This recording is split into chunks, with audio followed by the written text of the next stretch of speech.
بسم اللہ الرحمن الرحیم۔ شروع کرتا ہوں اللہ کے نام سے جو بڑا مہربان نہایت رحم کرنے والا ہے۔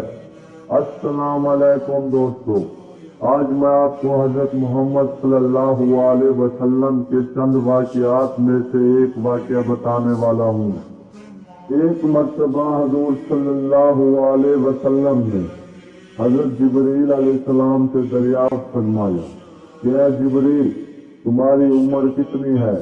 تو جبریل علیہ السلام نے عرض کیا، یا رسول اللہ، مجھے کچھ خبر نہیں، ہاں اتنا جانتا ہوں کہ چوتھے آسمان میں ایک نورانی تارا 70,000 برس کے بعد چمکتا تھا، میں نے اسے 72,000 مرتبہ چمکتے دیکھا ہے۔